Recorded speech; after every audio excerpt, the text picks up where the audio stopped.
In the fifth and final section of our lecture, we will talk about the tests on amniotic fluid.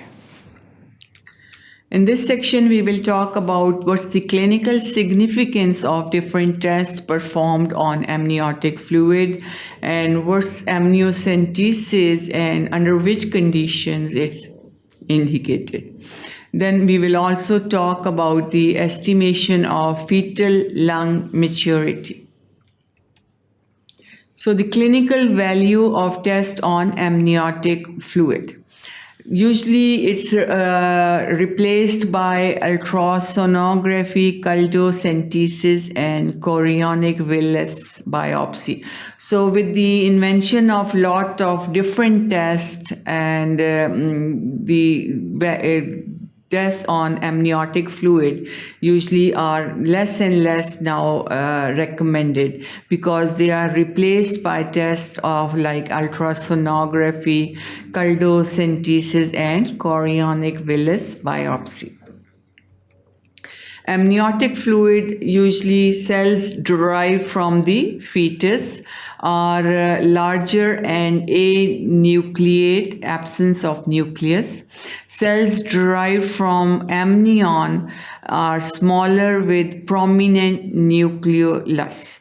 So amniotic fluid, when the cells are derived from the fetus, they are more large and they are anucleate, and with cells derived from amnion, they are small with prominent nucleolus.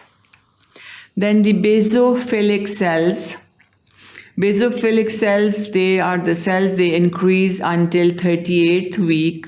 They are large number and large female fetus.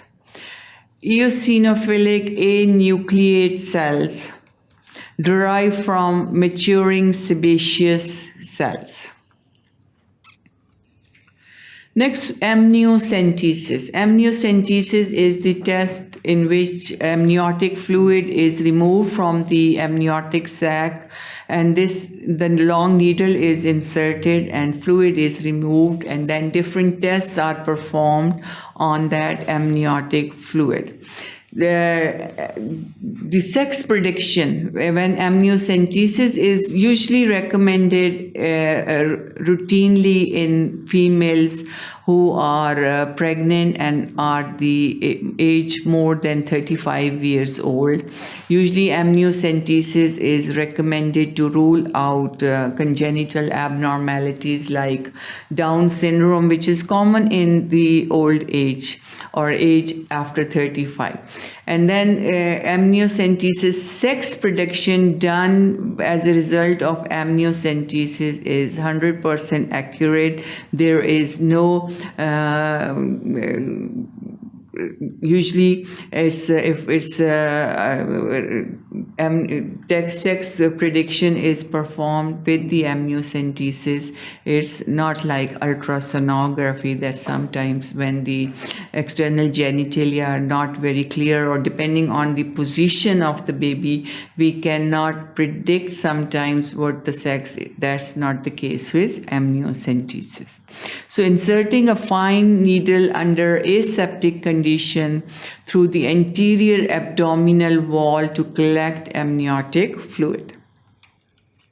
Testing chromosomal abnormalities up to 10 ml of amniotic fluid is withdrawn. Checking fetal heartbeat after that is important because it's a risky procedure, should be performed under 100% asymptomatic or aseptic conditions, and sometimes it can affect the baby. So heartbeat should be monitored after the procedure. The indications for amniocentesis or the conditions under which amniocentesis should be performed are like chromosomal abnormalities and sex-linked diseases. Lot of chromosomal abnormalities are detected by amniocentesis, and if there is, especially if there is a history of chromosomal abnormalities or sex-linked diseases in the family or in the siblings, it should be performed. If there is any chromosomal abnormalities present on the amniocentesis, and it's usually the pregnancy can be terminated, so these complications can be prevented or avoided. So amniocentesis should be performed in conditions where there is a very strong family history of congenital abnormalities or chromosomal abnormalities.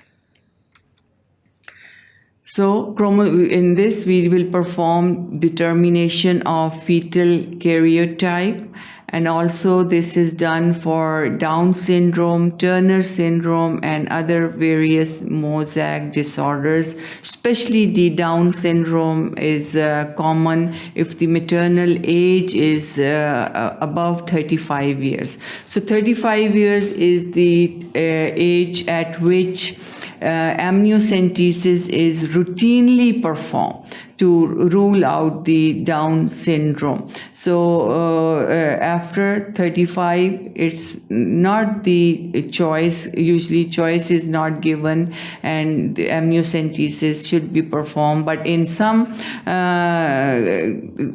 areas or in some developed countries, amniocentesis is not very commonly performed as a routine after 35 years. So that's why the children with Down syndromes and other abnormalities, chromosomal abnormalities, cannot be avoided or prevented. So this is important to rule out Down syndrome, Turner syndrome, and some other mosaic disorders.